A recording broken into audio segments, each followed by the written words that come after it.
Bonne et heureuse année 2023 les amis, je vous souhaite absolument tout le meilleur possible pour cette année, j'espère que vous allez bien, ça me fait extrêmement plaisir de vous retrouver après ces 3 semaines de pause et d'inactivité sur la chaîne.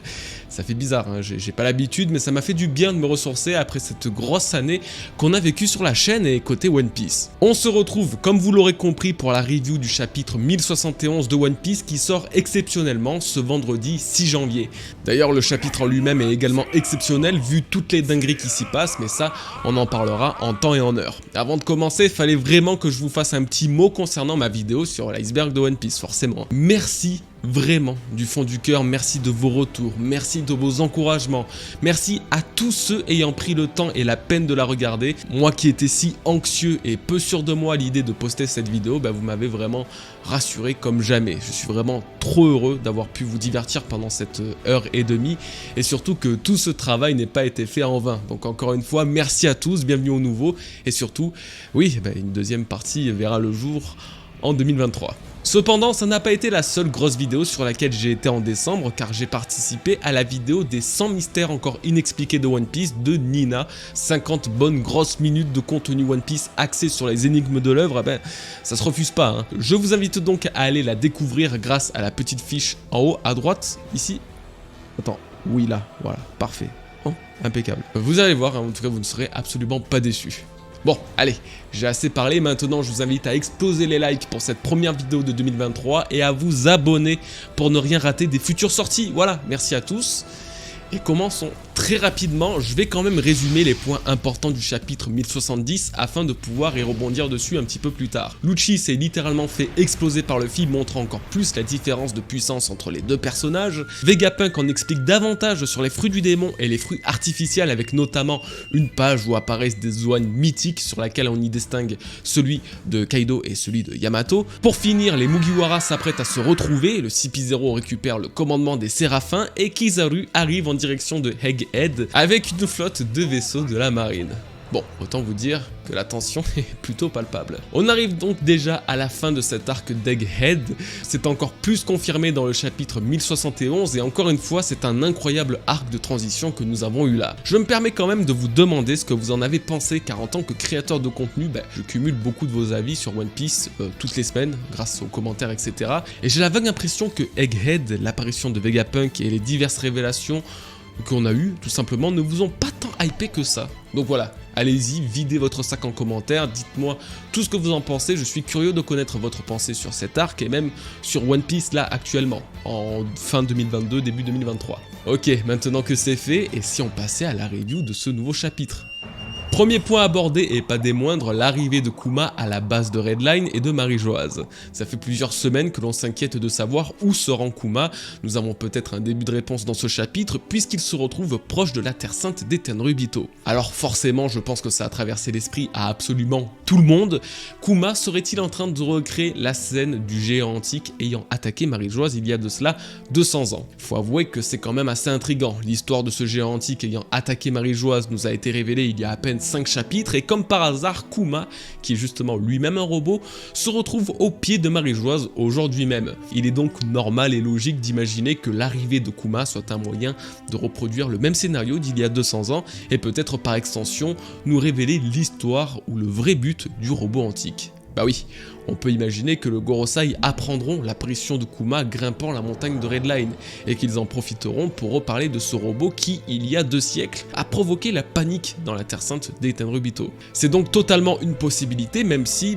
rien n'est sûr pour autant et peut-être que Kuma n'avait aucune intention de se rendre sur Marie-Joase. Réfléchissons 2 minutes. Kuma n'a pas atterri sur Redport, il s'est craché dans Redline, comme s'il s'agissait d'un obstacle. Première chose assez étonnante quand on sait que les voyages avec le fruit du démon de Kuma offrent un atterrissage plutôt précis. Ce qui signifie que sa destination était à l'origine au-delà de Redline, dans le Nouveau Monde. Car oui, le lieu de départ de Kuma se trouve être à Kamabaka, une île située dans la première moitié de Grand Line sur Paradise. Bref, un monde existe où Kuma s'est purement et simplement pris un mur. Du coup, si cette hypothèse se valide, alors la destination de Kuma se trouve être Eh bien dans le Nouveau Monde. Personnellement, je reste sur l'idée qu'il voulait se rendre sur Egghead pour sauver sa fille en danger de la marine et du Cypherpole. À mon sens, le scénario peut parfaitement tenir la route, Kuma aurait encore accès à certaines informations ou certains ordres de la marine et du gouvernement mondial, et il aurait intercepté celui qui est d'éradiquer Vegapunk ainsi que tous ceux autour de lui, dont Jewelry Bonnie. Vous l'aurez compris, tout ça n'aurait donc rien à voir avec l'histoire du robot antique, du moins en théorie. Bah oui, comme je le disais, ça reste quand même assez intriguant qu'un tel scénario semble se reproduire à la perfection. Donc je suis giga mitigé, c'est terrible, je sais pas quoi penser. Pourquoi la création de Vegapunk se comporte comme le robot de l'ancien royaume, alors que lui-même ne parvient pas à expliquer les mystères qui l'entourent? Le robot de Marie-Joise avait semble-t-il à la fois une quête et un ordre précis instauré par les ennemis du gouvernement, chose qui n'est pas censée être le cas avec Kuma puisque Vegapunk n'a pas percé le mystère de ce robot antique. Le père de Bonnie ne devrait donc avoir aucune connaissance de tout ça. Mais pourtant ça reste quand même un sacré hasard et on a de quoi se poser la question. Pourquoi Oda a-t-il recréé ce scénario? Ben voilà, comme vous pouvez le voir, désolé mais à part l'hypothèse où Kuma s'est mangé un mur en voulant rejoindre Egghead, eh bien j'ai strictement aucune idée de ce qu'il pourrait foutre à Marie-Joise. Et je vous cache pas que je trouverais ça triste que les révolutionnaires se soient sacrifiés pour le sauver des Tenryubito pour que finalement, eh bien, il retourne dans sa prison. Après, j'ai pensé à autre chose qui pourrait être dans le thème de l'arc actuel. Oda est peut-être en train de développer une nouvelle race dans One Piece, si on peut appeler ça ainsi, une nouvelle forme de vie à part entière, eh bien, les robots. Alors, j'entends par là que les robots tels que les pacifistas ou les créations robotiques de l'homme en général évolueraient à un point où ils développeraient leur conscience propre, où ils atteindraient la fameuse singularité technologique. C'est une hypothèse du monde scientifique selon laquelle les intelligences artificielles de création humaine deviendraient autonomes, capables de s'auto-améliorer et dépassant l'intelligence du cerveau humain qui l'a créé. Alors je vais pas m'étaler davantage, je maîtrise pas encore assez le sujet pour ça, j'ai juste checké un petit peu pour la review, mais l'idée est vraiment que les créations de Vegapunk et d'autres scientifiques viennent à développer une conscience et intelligence propre et que c'est peut-être ce qui est en train d'arriver avec Kuma comme ça l'est arrivé avec l'ancien robot du siècle oublié. Ça n'explique cependant pas l'attrait qu'ils ont pour Marie-Joise, ça on est d'accord là-dessus. Parlons désormais des Vegapunk. Alors que le Vegapunk original s'apprêtait à rejoindre les Mugiwara, ce sont finalement les 7 Vegapunk au complet qui vont prendre la mer aux côtés de Luffy. Alors autant vous dire que Franky est aux anges. Et d'ailleurs en parlant de lui dans le dernier chapitre, il a dit une chose très intéressante que j'avais moi-même relevée il y a de cela plusieurs reviews. En effet, il espère que Vegapunk puisse jeter un coup d'œil sur le Sunny avec comme objectif de l'améliorer. C'est une partie que j'ai très hâte de voir car si ça arrive, alors le bateau des Mugiwara va subir un power-up absolument phénoménal. J'imagine par exemple une amélioration avec du granit marin pour que les rois des mers ne les détectent plus, chose qui est la spécialité quand même de Vegapunk. Ou alors côté puissance, le canon du Sunny risque de voir son utilisation grandement améliorée. Bref, tout ça pour dire qu'après le power-up de quasiment tous les Mugiwara, c'est au tour du bateau de vivre une véritable évolution. Mais outre tout ça, ce qui m'a vraiment intéressé, c'est le ou les personnes que Vegapunk souhaite contacter pour qu'ils leur viennent en aide. On ne sait pas de qui il s'agit, ni de ce que c'est réellement, mais il semble que leur importance sur Egghead soit particulièrement haute vu l'urgence de la situation. Alors j'avoue qu'on peut penser à tout et n'importe quoi. Il peut s'agir d'un personnage que l'on connaît déjà, il peut s'agir d'un personnage qu'on ne connaît toujours pas, et personnellement je suis un petit peu mixé entre les deux. Je pense qu'il s'agit d'un projet de Vegapunk, secret, ou peut-être même raté, dont il n'a pas pu se débarrasser pour X ou Y raison. Un projet comme le début des Séraphins ou le début des pacifistas en général. Il s'agirait alors des premiers prototypes, ou même d'un prototype élite, avec peut-être des fruits du démon spéciaux, bien plus puissants, importants et complets que ces autres créations. Ce sont peut-être d'autres Vegas même, à l'image de Shaka ou Lilith, qui vivent reclus dans un endroit particulier de Egghead. En tout cas, une chose est sûre, ceux ou ces mystérieux personnages sont à l'origine de la désactivation des défenses du Dôme. Il doit s'agir de leur plan, ce qui prouve également leur haut niveau d'accès dans le réseau de sécurité de Egghead. Encore un énième mystère qu'Oda introduit dans ces chapitres,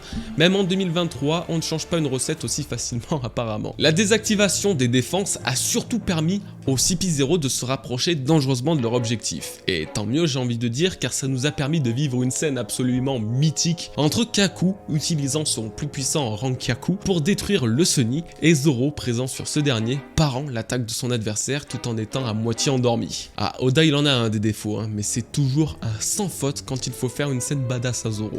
Du coup, ce moment a été très fort symboliquement, car cette technique qu'a utilisée Kaku était exactement la même qu'il avait utilisée sur Enies Lobby face à Zoro et qu'il considérait comme son plus puissant Rankaku. Zoro avait dû puiser toute son énergie pour invoquer sa technique ultime Ashura, et aussi pour la première fois d'ailleurs, et ainsi détruire le Rankaku de son adversaire. Aujourd'hui, à peine réveillé et d'un seul sabre, le sabreur des Mugiwara prouve que le niveau de cet équipage mérite amplement le titre de celui d'empereur. Nous en avions déjà la preuve dans le combat opposant Luffy à Lucci, mais grâce au chapitre 1071, c'est désormais incontestable. Le CP0 ont servi à nous prouver véritablement et définitivement l'évolution des Mugiwara après Wano Kuni. Leurs prochains adversaires devront avoir un niveau impérial pour espérer les vaincre. Du côté de Bonnie, à peine a-t-elle retrouvé Vegapunk qu'elle s'empresse de l'attaquer avec son habituelle réclamation de redonner à son père l'humanité qu'il a perdue. Malheureusement, Vegapunk explique que ce n'est pas possible pour une raison bien précise qui reste encore mystérieuse. Bon, là encore, c'est assez compliqué de savoir pourquoi ce n'est pas possible, pourquoi Kuma ne peut pas retrouver son humanité. Peut-être qu'il s'agit, comme je vous le disais plus tôt, de sa conscience robotique qui a évolué. En réalité, je ne suis pas sûr qu'on puisse avoir la réponse actuellement. Je trouve que Egghead fut relativement compliqué à anticiper, c'est d'ailleurs souvent le cas avec les arcs de transition qui servent davantage à rajouter de l'histoire et du contenu plutôt qu'à révéler de grands secrets. Alors, qu'est-il réellement arrivé à Kuma? Est-ce que ça a un lien avec sa race qui est, je le rappelle, spéciale? Est-ce à cause de Vegapunk? Ou à cause des révolutionnaires? Comme vous pouvez le constater, les possibilités sont bien nombreuses. Après Trafalgar Law, c'est au tour de Kid d'être mis au devant de la scène. En effet, son équipage et lui arrivent aux abords du Nil qui semble être la légendaire contrée des géants, Elbaf. Alors autant vous dire que là, la hype est à son paroxysme. Bon, j'ai beaucoup de choses à dire concernant ce passage, notamment que ça confirme une nouvelle théorie. Let's go! Tout d'abord, rappelez-vous au chapitre 1056, il y a eu un grand débat général dans la communauté One Piece sur la route qu'allaient emprunter les Supernova après leur départ de Wano Kuni. Pour la toute première fois dans l'histoire de One Piece, nous pouvions plus ou moins anticiper leur déplacement grâce à la carte visible dans ce fameux chapitre et grâce à une carte officielle de Grand Line publiée il y a de cela 2 ans. Mais là encore, tout n'était pas si facile. Déjà car on ne savait pas si on pouvait se fier à 100% à cette carte, mais aussi car quand on le faisait, tout n'était pas très cohérent et beaucoup pensaient que c'était l'eau qui allait se rendre sur Elbaf. Eh bien non, je vous avais expliqué dans la review du chapitre 1056 qu'il fallait voir cette théorie sous un autre angle. Il fallait non pas se baser sur les traits de Campbelt, mais bien sur la rose des vents pour déterminer la destination des 3 supernovas. Toujours dans la review du chapitre 1056 et même sur Twitter d'ailleurs, je vous disais que l'eau irait sur une île qu'on ne connaît pas, proche de Lodestar, ce qui semble juste. En tout cas, c'était une île qu'on ne connaissait pas. Que Kid irait sur Elbaf, ce qui est validé aujourd'hui, et que Luffy irait sur la ruche. Et là, on va reparler de cette dernière après. En tout cas, aujourd'hui, Kid se rend bel et bien sur Elbaf, ce qui suggère que cette carte de One Piece est peut-être fiable après tout. Ou alors il s'agit d'un pur hasard, ce qui serait, on ne va pas se le cacher, un petit peu déroutant. Donc ok, c'est bien beau, mais pourquoi Luffy n'est-il pas sur la ruche si cette carte dit la vérité? Eh bien car sur son chemin, il serait tombé sur une île qu'il n'aurait pas dû trouver, lui donnant 1000 Egghead. L'île du scientifique du gouvernement mondial s'est retrouvée sur la route des Mugiwara, tout comme ce fut le cas avec Punk Hazard lorsqu'ils sont rentrés dans le Nouveau Monde. Ils n'auraient pas dû y accéder et leur présence ne doit être que due au jeu du destin. Donc la ruche, l'île de Barbe Noire, se retrouverait bel et bien proche de Egghead, et un élément de ce chapitre me conforte dans cette idée, c'est l'apparition de Garp. Encore une fois, on en reparlera en fin de review, mais ce dernier apparaît sur la base du G14 pour chercher Helmep en vue de conquérir la ruche et sauver Kobe. Alors il y a de très grandes chances que le territoire de Barbe Noire se trouve finalement pas si loin de Egghead et donc de Luffy, qui aurait dû s'y rendre en suivant la théorie de la carte One Piece. J'ai perdu pas mal de temps à parler de ça, mais je trouvais vraiment le sujet trop important et trop intéressant, alors désormais parlons de la raison de la présence de Kid sur Elbaf. Eh bien, pas besoin d'aller chercher bien loin. Il est à la conquête de l'homme à la cicatrice de feu, ce mystérieux personnage que nous avons compris être Aguar di Soro, le protecteur et sauveur des livres d'Ohara. Encore une fois, dans la review du chapitre 1066, cette fois-ci, je vous ai fait comprendre que la destination de Kid ne pouvait donc être nulle autre que Elbaf. En même temps, ça paraît logique puisque c'est l'endroit où se trouve le personnage qu'il recherche. Maintenant, je reste très curieux de savoir ce que va faire Kid sur Elbaf, car malgré tout, Soro va protéger coûte que coûte les écrits d'Ohara, et on sait très bien que Eustace Kid n'est pas le plus diplomate des personnages de One Piece. Pour autant, et en particulier après Wano Kuni, je ne pense pas qu'il mettra Elbaf à feu et à sang, comme il aurait pu le faire par le passé. Je pense que Luffy a eu une plutôt bonne influence sur lui, et que son côté sanguinaire et impitoyable ne prendra peut-être plus le dessus comme à l'époque. Mais Pour tout vous dire, j'ai une certaine hypothèse concernant le futur de Kid sur Elbaf. J'ai bien compris qu'Oda voulait mettre Law et Kid sur un certain pied d'égalité et nous montrer que ces deux supernovas, avec Luffy et Zoro, étaient bien plus spéciaux et bien plus particuliers que les autres. C'est pourquoi je pense que Kid, tout comme Law ayant rencontré et affronté un Yonko, Barbe Noire, va tomber face à un empereur. Et cet empereur serait Shanks le Roux.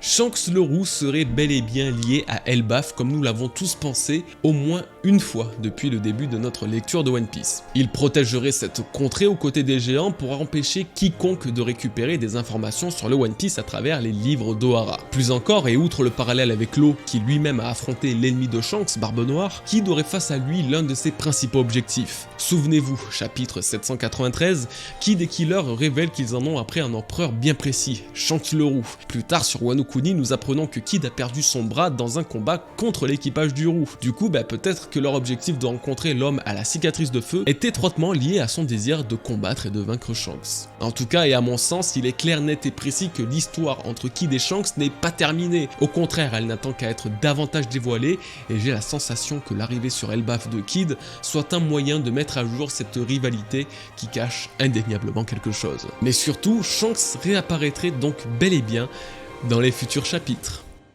On arrive à la partie finale de ce chapitre et donc de cette review. Garp débarque dans la base navale du G14 pour récupérer Helmep pour se diriger vers la ruche et sauver Koby de l'emprise de Barbe Noire. Non mais déjà rien que là, cette phrase, elle a aucun sens. À aucun moment dans ma vie, moi, j'aurais imaginé la prononcer. Ça paraît si fou et improbable que ces deux personnages puissent avoir une quelconque interaction, genre, je m'en remets pas. Bon, alors, par où commencer ? Plutôt, quand je parlais de la carte de One Piece, je vous disais que Luffy devait a priori se rendre sur la ruche, mais qui est tombé plus ou moins par hasard sur Egghead, ce qui a faussé sa route. Un peu comme avec Punk Hazard à l'époque. Du coup, l'idée que la ruche soit proche de Egghead n'est pas si bête puisque Garp va s'y rendre, mais passe d'abord par le G14 pour récupérer Helmep. Ça m'étonnerait qu'il ait tapé un détour de fou juste pour ça, donc j'ai aucun mal à imaginer que le territoire du Yonko se trouve quelque part dans la zone de Wano Kuni, Egghead et de Elbaf. D'ailleurs, Law a bien combattu Barbe Noire après être sorti de Wano, ce qui peut encore nous indiquer que Teach officie dans le coin. Bon, je vous laisse évidemment tout le choix d'être plus ou moins d'accord avec moi là-dessus. Par contre, là où on doit tous être d'accord, c'est que Luffy et Garp, ils vont se retrouver là, non? Non, parce que les Mugiwara doivent se tirer de Egghead pour sauver Vegapunk, et vu que la base du G14 se trouve pas loin, encore une fois, il existe un monde où en partant de l'île du scientifique, Luffy passe du côté du G14 et rencontre son grand-père pour la première fois depuis Marineford. Sachant que Kizaru doit aussi débarquer sur Egghead, ça fait un beau petit paquet de personnages qui risquent de se retrouver au même endroit. Du coup, j'en viens presque à me demander si Luffy n'accompagnerait pas Garp pour sauver Koby des griffes de Teach.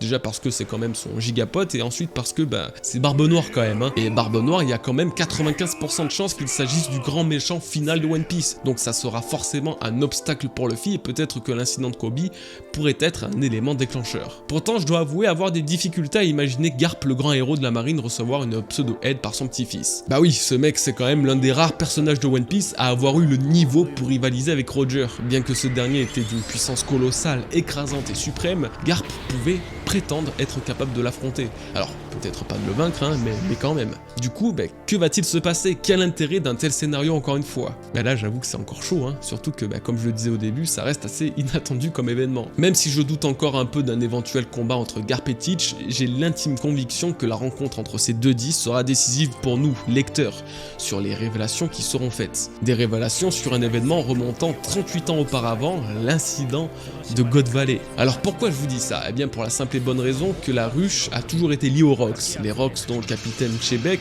fut sans conteste le plus grand adversaire de Garp et de Roger. Et Barbe Noire, il n'est pas en reste puisque il semble lié aux Rocks également après avoir à la fois récupéré la ruche de Wangzi, mais aussi avoir renommé son bateau le sabre de Chebek. Encore une fois, je suis désolé, mais les coïncidences sont quand même vraiment troublantes. Que celui qui semble être l'héritier du conquérant au titre de roi du monde soit confronté au seul homme ayant participé à la chute de celui-ci, je suis désolé, Oda il prépare un truc. C'est la raison pour laquelle je pense et j'espère que les prochains chapitres et la rencontre entre ces deux personnages puissent révéler des secrets sur l'histoire et l'incident de God Valley. Ou alors, et là, gros changement de scénario, nous apprenons que finalement ce n'est pas Teach qui a un lien avec Chebek, mais Koby. qu'il serait son petit-fils. Un truc qu'on n'a pas vu dire du tout. Également, et toujours en lien avec Garp, il faut prévoir une rencontre entre le vice-amiral et Aokiji, désormais membre de l'équipage de Teach. C'est le seul amiral qui est vraiment lié à Garp, et je doute qu'Oda ne profite pas de cette occasion pour faire une petite scène ou interaction entre les deux. Et bien voilà les bros, c'est la fin de cette review. La reprise est compliquée, hein, je vous cache pas, laissez-moi le temps de me remettre dans le bain s'il vous plaît. J'espère en tout cas qu'elle vous aura plu, c'était vraiment un excellent chapitre et j'espère également avoir touché du doigt quelques réponses aux énigmes qu'Oda vient de développer. La semaine prochaine c'est encore une pause, donc pas de review, je vais faire en sorte de vous sortir une vidéo pour vous faire passer le temps. En attendant, portez-vous bien, prenez bien soin de vous et de vos proches et encore une fois, merci à tous. À la semaine prochaine, peace les bros.